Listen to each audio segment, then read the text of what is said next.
watching the Batter Fans Network. The Herons are back.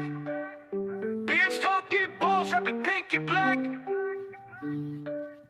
Coming live from the 305, it's official tissue. The Batter Fan, Chris and Dan, weekly rocking with you. We talk Messi, Boosie, Jordy, Lucho, the Fat Four, to Ben Cram, Noah, Ruiz, Fred. What more could you ask for? Tighten up and get ready, listen in on the pod. Solana and X in Espanol, just to even the odds. Breakdowns and gas bagging, join the tribe and just vibe. Free 99, don't forget to like and subscribe. Don't hesitate, say what's up, go ahead and come in. No question about it, I'm ready to get hurt again.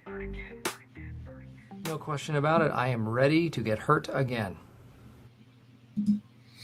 Chris, you're not here yet. Welcome everybody to episode number 433 of the Bad Herons Podcast. I'm your host Daniel, and alongside me, I got a black box. Chris isn't here. He says he's going to try to join us. I can't say for sure if he will or he won't, but we do have a guest from the Blazing Musket. But before we get into that, and before we get into the New England Revolution talk, let's talk a little Inter Miami. We are going in, and we no longer control our own destiny. We lost to the Chicago Fire in a shootout. I got to watch the highlights. Obviously didn't look good. Second half looked a lot better than the first half. I don't know if things look different if we don't rotate our back line in the first half. But regardless, the Philadelphia Union kind of control things. They play against NYCFC. They can't clinch the Supporters' Shield on Saturday, I believe, if they win. But NYCFC is going to be a tough out. There's history there between NYCFC and Philadelphia. So Miami could just sit back, hope that the Union don't win, and then just do what they can as far as controlling what they can. And that is try to beat the New England Revolution, which have looked absolutely horrible this year. We'll talk about Campana, because I know if Chris was here, that's who he would want to bring up, even though I think he is dog shit. I just wanted to get into, well, let me just get to the chat real quick. What's going on in Dennis? Same day Chris is not here, same day, someday Danny. Yeah, I know. It's been weird. But, our schedules are getting busy now. And shout out to Rubita for joining us. Now, I wanted to pull up the starting 11 from last game. Okay, you know what? Let me not do last game. Let me do the game before last. This is what I'm expecting to see on Saturday. This is our full squad. I think because we're going to have a week off, there is no middle of the week game on Wednesday, and we had Tuesday game, so that gives us like 4 solid days of rest. I think we'll see a fully loaded squad. I think they're going to be going for the win. There's only 3 games left. We got New England, then Atlanta, and Nashville. I think they're going to go all in. They're not going to worry if Philadelphia's winning or if they're not. They're going to go all in, and this is kind of what I hope to see. So, sorry, I just got derailed there. But does anybody think that we'll see anything different? I don't think we'll see anything different. The only thing that I would rather see than this is I'd rather see Tadeo Allende on the bench. I'd rather see Baltasar Rodriguez on the right side and Telasco Segovia on the left. But this is more or less what I expect to see. Would I like to see Brighton there for some reason? Absolutely. I would like to see Brighton there just because I don't think Rodrigo De Paul and Busquets really give us much defensively in that midfield. But I'm going to bring Sam on, which is from the Blazing Musket, because I am curious to see how they play. And honestly, if they are going to play that counter, because honestly, the teams that beat us on that counter. And if they're not playing the counter and they try to hold possession, I think that favors us. But without further ado, let me bring on Sam from the Blazing Musket. What's going on, Sam? How are you doing, sir?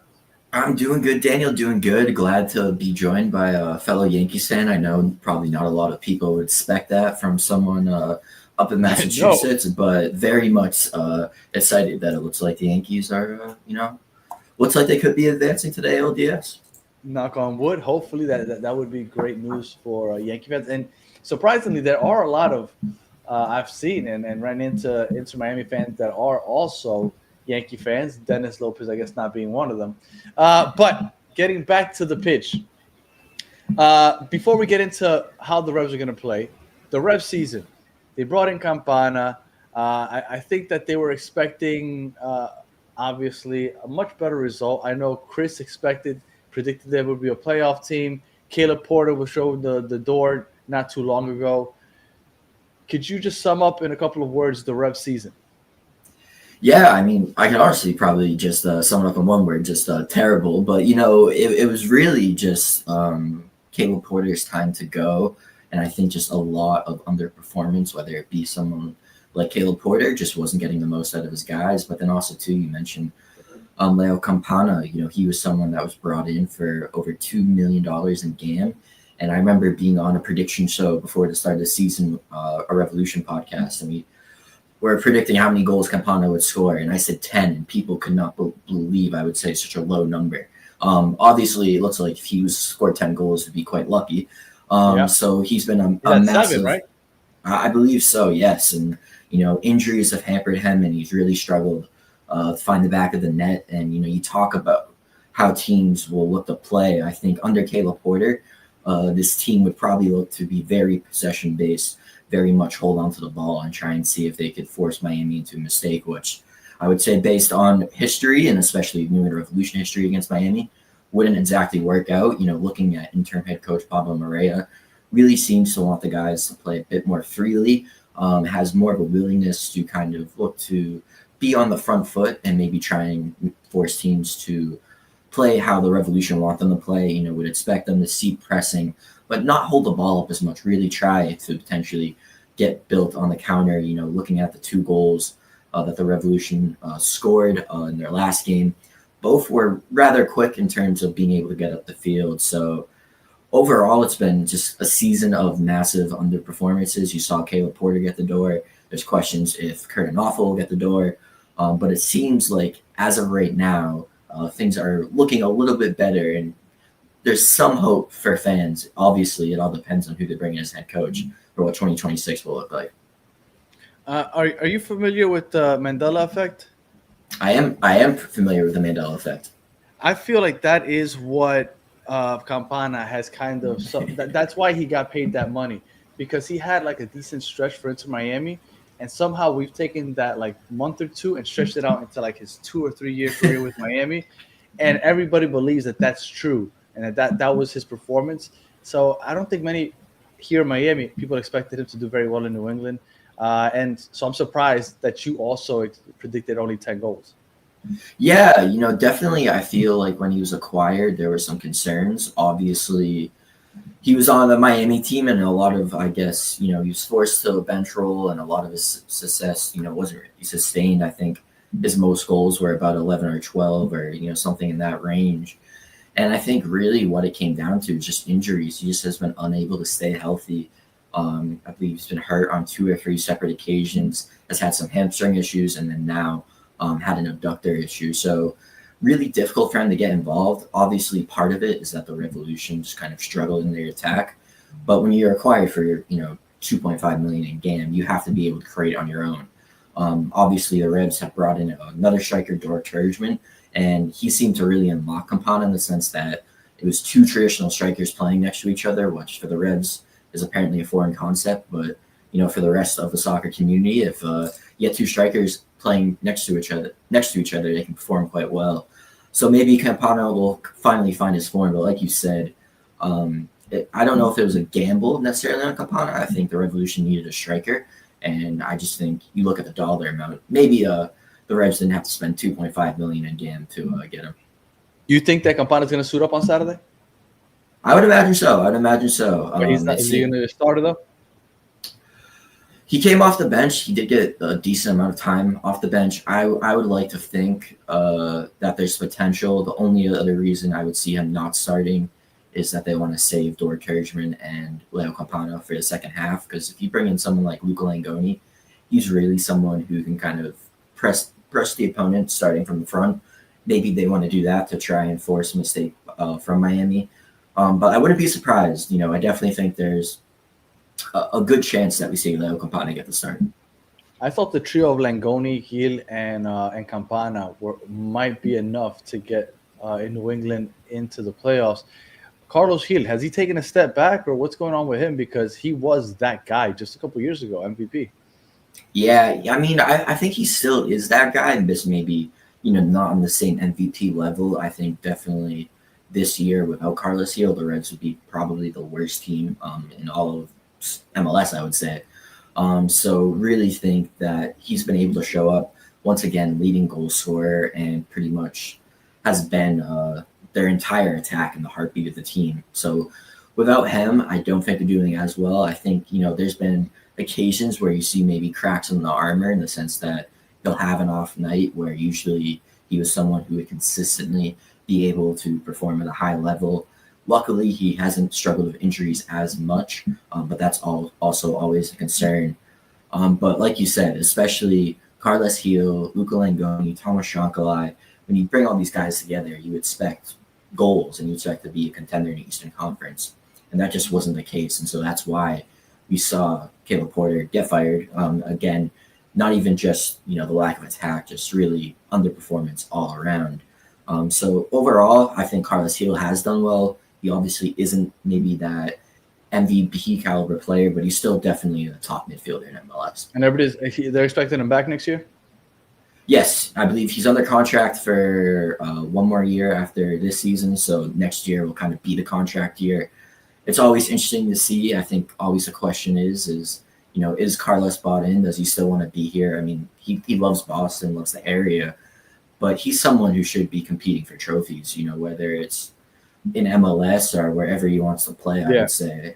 So definitely feel like if you're a savvy GM, you got to be hitting up the Revs to see if there's some potential just to try and plant some seeds. It seemed like towards the end of Caleb Porter's tenure, they were starting to show some, disagreements. Maybe they weren't publicly said, but just based on comments that Carlos would make and comments that Caleb Porter would make, they would be in complete opposition to one another. So maybe there was some tension there. But from everything we hear, Carlos loves Boston, is still committed to the project, wants to kind of bring a championship to a team that, quote unquote, took a risk on him. Obviously kind of traveled throughout, the Spanish leagues, had that chance at West Ham, but they really kind of took a chance on him and, got other DPs, Gustavo Bo, Adam Butza. And so he kind of wants to repay that back. But again, if I'm a GM, I'm definitely hitting up the Revs to see if even just to plant the seeds that, hey, maybe we could get a return for Carlos Gil. Campana, look, shout out to Rick A that said Campana over Allende. Absolutely, without a doubt, Rick A, I agree. Campana over Allende. Just about anybody. I'll take Sam over Allende at this point. So I would take anybody over Allende. And you asked earlier why they hate for Campana. I don't hate Campana. The thing with Campana is that I hate Chris, and Chris annoys the hell out of me with his Campana love. So I guess with that said, let me bring this. What timing? Yeah. I mean, this is all I'm here for. This is all I'm here for. Like, I'm here for this. I just really hope he plays and starts for Chris on a Saturday. That's all I'm hoping for. Well, for like what Chris is doesn't, saying, it's an utter complete failure. He's going to the game and he's going to take his Campana jersey and shirts and he's going to ask for autographs. Absolutely. I am taking at least. Chris might just take Campana. You know what? I might. Sam, so Dennis Lopez, you guys are going to be pressing high. You're going to be pressing often. So should we not expect a low block? Because we have to beat Miami, you play compact defense. You kind of make sure that you put your foot in those passing lanes. Don't allow any of those through balls or those line breaking runs that Suarez and Messi and Segovia, Maltor, like they do a great job linking up in the box and getting through. But when you kind of close out that box and don't give them any space to work in, and you force them to work out wide, they kind of just throw their arms in the air and don't know what to do. Is that how New England defends? Have you seen them defend that way? Is that something that we can expect on Saturday? Yeah, I think it's interesting mostly because we've just never seen a Pablo Moreira-led squad go up against a team of Miami's caliber. So I think that's going to be the real kind of test there. He's been very vocal and talking about how he wants the Revs to be aggressive. How many games is he be in charge? I'm sorry. I believe 2 games now. So this will be his 3rd game. Okay. So, went up against Philadelphia, and it seemed like the Revs, weren't necessarily trying to be as aggressive, and maybe were sitting back a little bit. So maybe that could be a little bit of an expectation. I wouldn't expect them to be, fully trying to press Miami. I definitely think there's times where they could have more of that low block, that kind of typical defense for a team of Miami's caliber. But Pablo Murray has really been vocal about playing aggressive and kind of not trying to sit back. Again, we saw that a lot with Caleb Porter team, just sitting back, absorbing pressure, and also kind of just absorbing possession just for possession's sake. So, I think there could be a little bit more aggressiveness, but I think when you look at, a team of Miami's caliber, again, the Revs also haven't faced a Miami team with Rodrigo DePaul, so that's just another, absolutely amazing player on Miami's roster. So I don't think they'll be as aggressive as we might have seen in some matches, but I do think they won't just be willing to sit back, absorb the pressure, or just soaking up possession. I think they're going to try and get the ball forward, try and, get balls off the counter. I think Matt Turner's been someone who's really kind of looked to start from the back of the net, getting the ball out and kind of starting to attack from there. So I think you'll see a bit more of an aggressive side, but you won't see a team that feels that it can, dictate to Miami exactly how it wants to play. There's going to be those moments of, sitting back, if you will. I have a question, and Mr. Krabs is saying Chris says the Revolution are a team. I mean, they absolutely are a team. Okay, guys? Can't confirm. They are a team. And when I mean a team, I want to tell you a player that kind of caught my attention in terms of competing when Campana was actually playing and not injured. There's this guy that I looked at, I'm like, this guy's a player. And his name is Urruti. Oh, baby. Good. Yeah. Now, he didn't play for you guys recently, but what's the deal with that? So yeah, don't know if you guys heard, but Maxi Urruti and Luis Diaz were both, I believe, correct term is waived. They were waived from the roster. That's insane. The guy looked like he was gonna wait. It gets way more insane. And essentially, it looked like, there's kind of some reports. Oh, maybe they missed some team meetings, something of that nature. But then it came out, fellow Revs writer Caleb Pongratz did an article, talked to 14 players who were, I think are at least over, 10 players who were in New England during Caleb Porter's time, spoke with Luis Diaz on the record, being one of those. And he said that him and Maxi never missed any meetings, never missed any time commitments. So it just seems like they really had a disagreement with Caleb Porter. It also looked like, I believe, in the article, they mentions that there was a lot of disagreement over how Thomas Shankly was treated. That was just general. It wasn't attributed to a player. Yeah. So it just seemed like there was part of that toxic atmosphere. And Maxi Urruti, he's a veteran. He's someone who's been throughout a lot of MLS, and he's someone who can stick up to Caleb Porter. Like you said, he wasn't necessarily someone who could play 90 minutes, but when he was in there was a potential for him to kind of get involved. Yeah, I saw that with that guy, and I said, that guy could be a problem. Then all of a sudden, he's on a one-way ticket to the unemployment line. Yes. So I believe he's back in Argentina. I think his kid's in Rosario's academy, so he's enjoying life. So, talking about the players that are still on the team, are there any X factors that we should look out for? Langoni was one of my favorites last year. I was like, well, this guy's going to have a big season. Hasn't been as big as I thought. But any X factors that we should look at and be like, this is a guy to look out for? Yeah, I think, maybe partially it's someone to not look out for. I could say Campana there, but I was talking about Peyton Miller. He's away on U.S. U20 duty, so he's not going to be with the team. It's a pretty big loss in the sense that he's kind of someone who can get involved in attack, a really darting left back. I really think it might be a guy potentially comes off the bench, but I think could get his first start, Dor Turkman. This guy seems like he's going to be the real deal. He was not exactly a club record signing, but I believe it was reported they spent around 5.5 million euros on him. And he made his debut last game, scored 2 goals off the bench, or had a goal and assist off the bench, assisted on Campana's goal. So really feel like he could be a player that finally gets the Revolution a consistent goal scorer. Thought that it would be Campana. Maybe it is Campana paired with Turkman, but I really think a player like Turkman could make a difference and could be kind of the X factor for the Revolution going forward. Don't know if he'll come off the bench or get the start. Maybe they want to throw him and see what he does in the starting 11. I believe it could be his last game of the season because he's going to be on international duty with Israel after this game, I believe. So I would imagine they'll want to give him a run out. So definitely someone to keep an eye on now and for future matches. You only have Campana for 2 more matches also because he said that he's only playing in New England for 1 season. Oh, baby. I mean, I would love to see who is chomping at the bit, but I do remember, I believe it was a Spanish language interview when he said that. Yeah, because he thought that nobody would find, like, does he not realize that everybody watches everything now? He came out. He said, I chose New England as my next team. First lie. Yeah. Because they have the highest percentage of players that end up overseas from the MLS. Second lie. And then third, and I'm doing this because I am going to Europe in the January transfer window. Third lie. I don't know where he's going to go, how he's going to go, but that's what he was saying down in Ecuador, and you're going to realize that nowadays, no matter what you say, it's going to travel fast.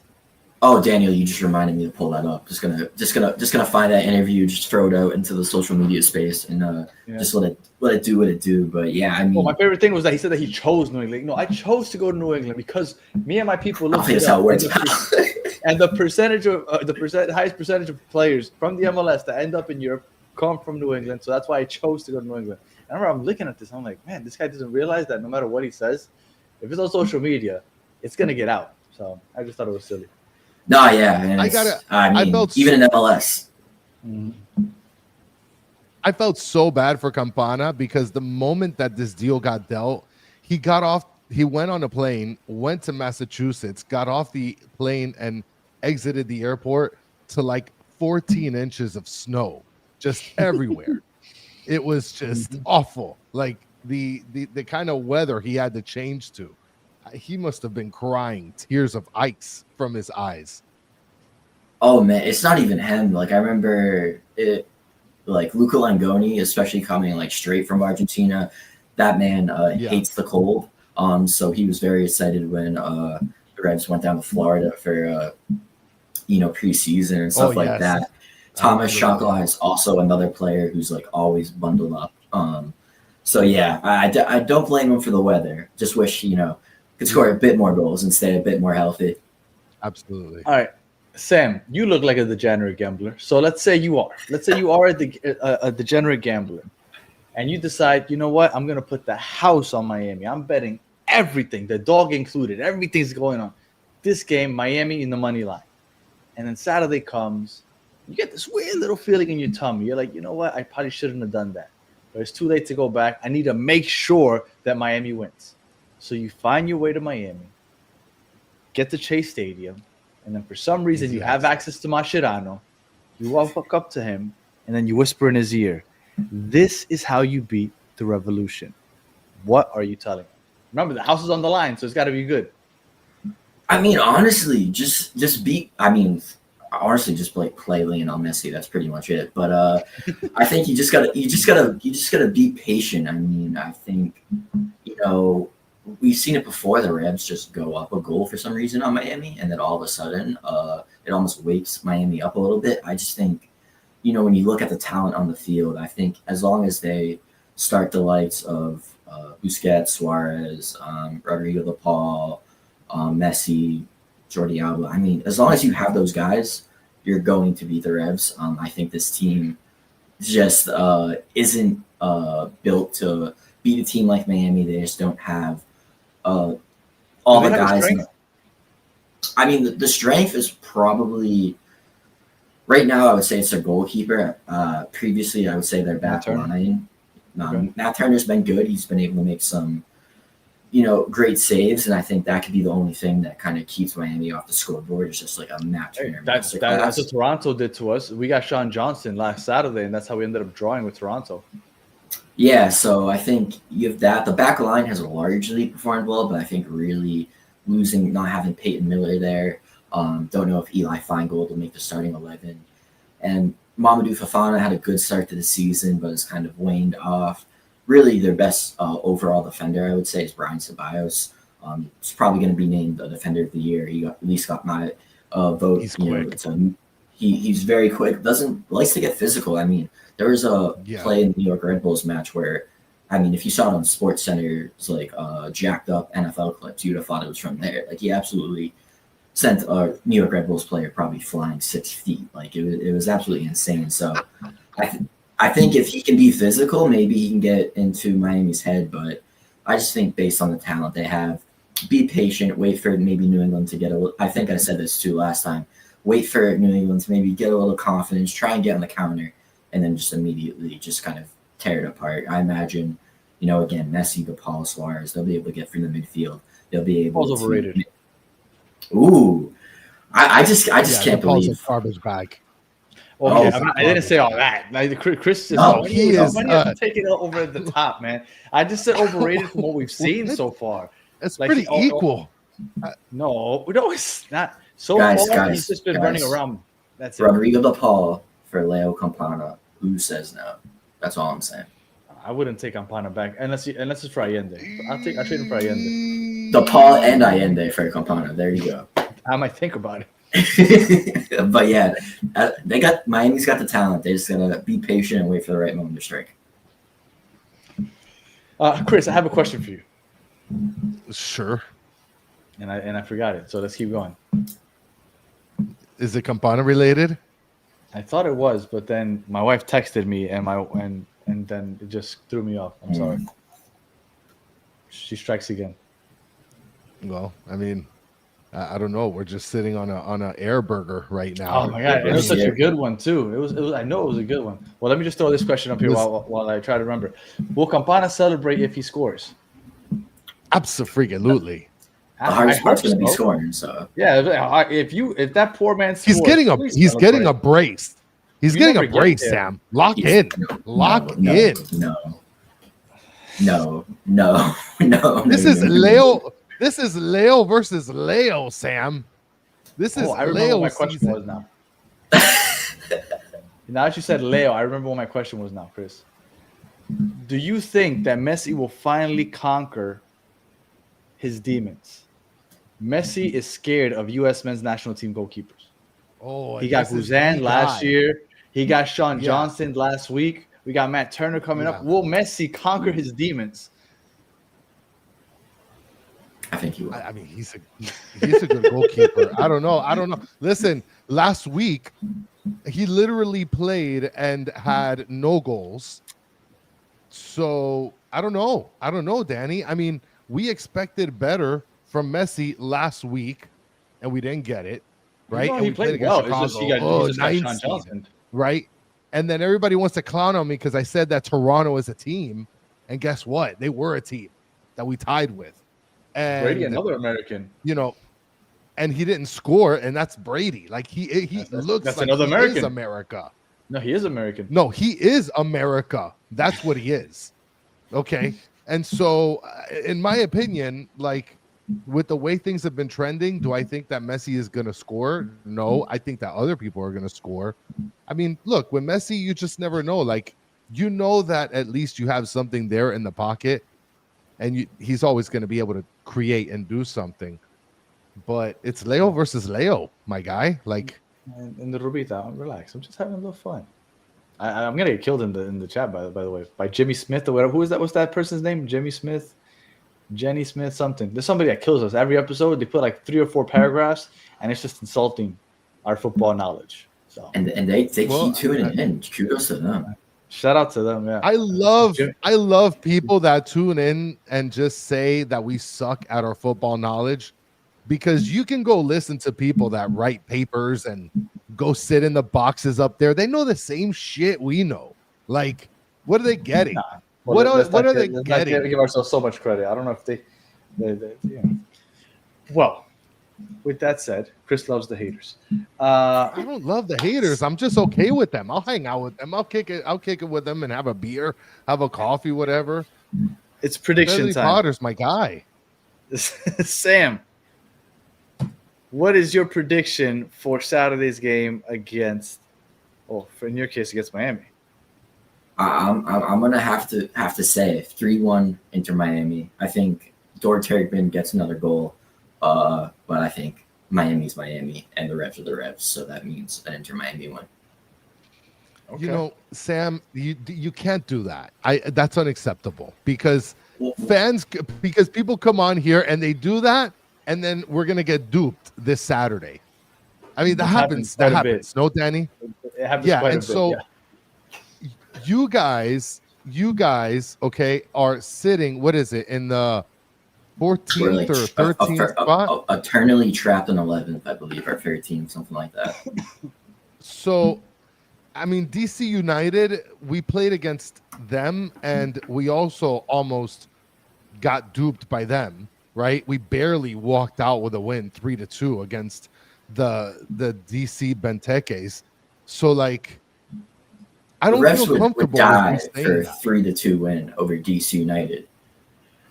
I I'm a little bit more positive, like what Pablo Murray has been able to bring, but I think, having that new coach bump, having maybe more freedom, feeling just overall the vibes are better, doesn't mean anything really when you're going up against Leo Messi, Suarez, and the game. Dennis Lopez predicts a loss every single chance he gets. Well, it's just recently. It's recently, Danny, because Dennis was a little on the high rise, but then we've been crashing, Danny. Like, I don't know what to expect. I mean, you want my prediction? I'm going to tell you what it is right now. My prediction is going to be that we're going to win, and we're going to win 4-2, and Campana's going to brace man himself into 2 goals.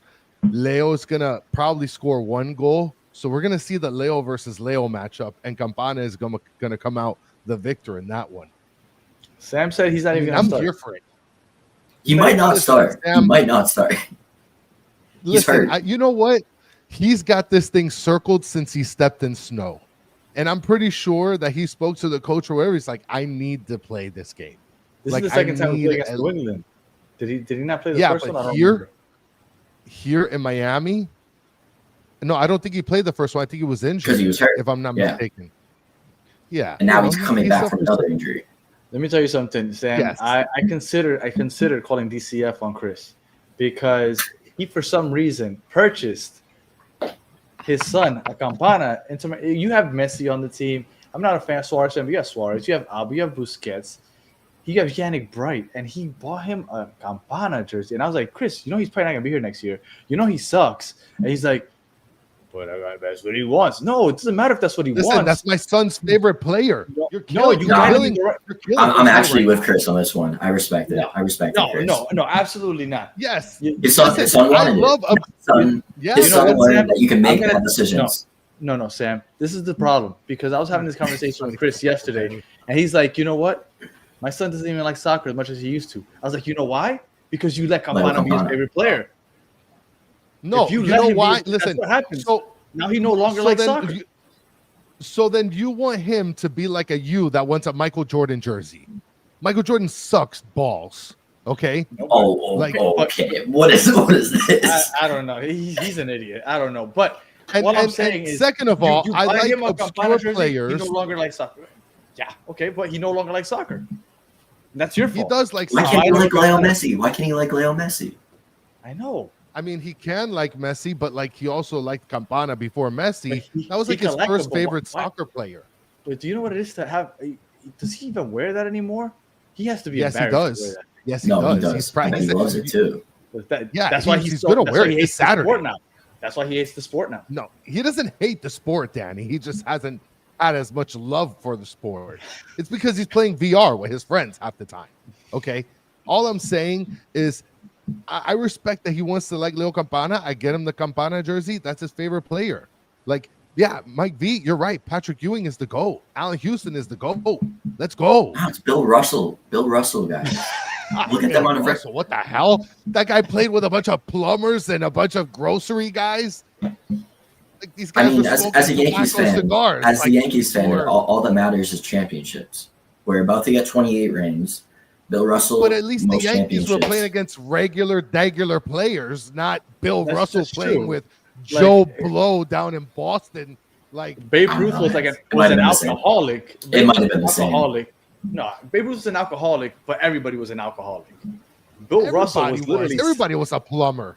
Bill Russell was literally 7 feet tall, playing against the plumbers that Chris talking about. But whatever. That's a whole conversation for another day. I can't do this disrespect. Dennis Lopez, I'm gonna boot you. I'm gonna boot you out of here with Alonzo Mourning. And just a quick example, Chris. My father did. I wanted a Michael Jordan jersey so bad, and my dad said, "Absolutely not. You're not getting a Jordan jersey." That's right. I know what he got you. I know what he got you. Yeah, exactly. I know. But this is what you had to do for Campana. No, never. You don't get to do the Campana thing. No way. Whatever. Never. All right, my prediction. I almost got him a Kristaps Porzingis jersey. 3-1. You can't stop. This kid's gonna hate sports. 3-1 is my prediction. 3-1 is my prediction. Me and Danny are. I'm gonna go get my Aaron Judge bobblehead. Sam, real quick, somebody asked in the chat earlier if yellow is your favorite color. I'm assuming it's because there's a lot of yellow in your background. Yeah. Well, so I'm a Bruins fan, so that's part of it. But then my wife's Brazilian, so I'm essentially Brazilian. So I get to adopt them when the World Cup comes instead of having to root for the U.S. men's national team. Well, you have a better chance of success for sure. Exactly. To the Red Bulls. Why the Red Bulls? Although I did like the Metro Stars when I was a kid, and because you're whack, bro. You're whack. You shut wanted up, a Michael Jordan jersey like every other Tom, Dick, and Harry. Like what? I did want Michael Jordan jersey. Ooh, Michael Jordan. Oh, he's so great. Ooh. He is. Okay. Anyway, they call Leo Messi the Michael Jordan of soccer. Who's bigger, Jordan or Messi? Messi. Absolutely, right? Messi, 1000%. Yeah. You know, somebody Jordan was trying to tell me that. Somebody trying to tell me that Shohei Ohtani was bigger than Messi. I was like, "Ooh, that might be close. It might be closer than you think." You go to South America. Nobody has any idea who Shohei Ohtani is. You go to literally any continent in the world, everybody knows who Messi is. That's valid. I mean, he might have. There's a lot of people in Asia, though. There are a lot of people in Asia, but I'm sorry, but in South America, nobody knows who Shohei Ohtani is. No. All right, Sam, much appreciated. Just so you know, we are 3 outs away. For somebody asked if the bullpen would come through. So far, the Yankees bullpen is coming through. So 3 outs away. Love to hear it. Love to hear it. If the Revs can't win, at least the Yankees can be good. Well, the Yankees' first game will be at 4:00 on Saturday, so it'll end right before the Inter Miami Revolution game starts. So beautiful. A nice long day of watching sports. Sam, much appreciated joining us. Please let everybody know where they can catch you if they want to hear a little more about the Revs. Yeah, so definitely, check us out over at the Blazing Musket. We cover the Revs, but we also cover soccer throughout New England, cover this Revs second team, Vermont Green FC, Rhode Island FC, Hartford Athletic, who's competing for a trophy this upcoming weekend, as well as, U.S. men's national team, U.S. women's national team, and NWSL. Basically, anything New England soccer, we got it. So you can check us out over there, www.theblazingmusket.com, and check out our Instagram at The Blazing Musket. But always appreciate being on with you guys. Always a blast. Always have fun. So do appreciate it, and I hope that Chris gets to see Leo Campana. I mean, I honestly might just hit up the Revs comms team, be like, can we work something out here? Because we gotta get Chris and his child back in love with soccer. Absolutely, I am with it.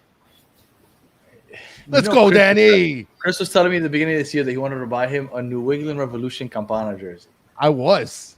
I mean, I felt so bad. Chris was trying to come up here and just the lovely thing that is Miami coming to town and prices being insanely expensive. You gotta love it. Sam, your thoughts on Brad Marchand? Brad Marchand, I'm so depressed that he's down. I'm not mad at him. I'm just depressed at the situation. So, love Brad Marchand. I have a signed jersey from him. Probably my favorite NHL player of my lifetime. So it's very depressing that he's no longer a Bruin. But so did you celebrate when he was hoisting the trophy or no? No.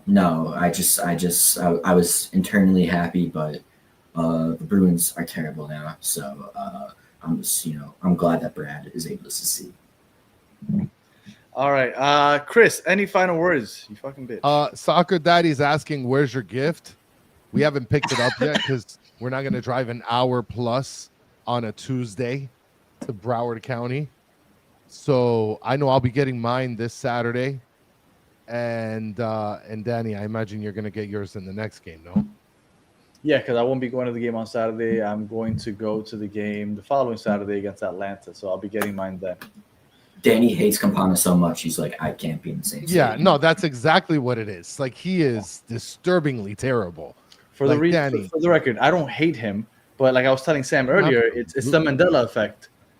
And like everybody has been convinced that he was anywhere near serviceable while he was here, and he wasn't worth the DP contract. Now he's a good backup. I wouldn't mind having him as a backup. He had unfortunately sat behind in the shadows of big players. I'm not gonna get into this again, but last summer it was his last straw. He had no big players. It was just him and Julian Gressel, and he did nothing. And Joseph. Last year, Joseph wasn't here anymore. Joseph was here with him. He Not was shipped last out, year. I think, if I'm not mistaken, before Joseph. What? I Joseph think played so. in Montreal last year, man. Oh, that's right. Yes, that's right. That's right. Okay, you're right. You're right. Okay, Okay, Danny. I'll shut up now. Doesn't matter. Campana's coming in. He's getting a brace, baby. Let's go. All right. If you're listening on audio, appreciate you listening all the way to the end. If you're on here, you want to hear more MLS, we're going to be on talking battered MLS fans in a couple of minutes. So make sure you jump on there, talking Supporter Shield and Chris's favorite U.S. Open Cup. So make sure that you join us there. And Mike V, just real quick, I went to Epic last month. I hated it. I hated Epic so much. If you guys want to hear more about it, we can talk about it on Monday. When we don't have a middle of the weekend, we can just gas bag about Epic. But I thought Epic was an epic failure. So yeah, I'll give you my review on Monday. If you're watching on YouTube, thank you for watching. Like, subscribe if you haven't already. And again, battered MLS fans, go to the channel right now if you have nothing else to do. We're going to be joined by MLS Moves. Will from MLS Moves talking Supporter Shield. And for those of you in the chat, as always, you guys are awesome. Appreciate you hanging out with us. And yes, it's bad. I thought it sucked. And we'll be back for the post game and then Monday for my epic review. So until the next one, have a good one. Oh my God, he sucks.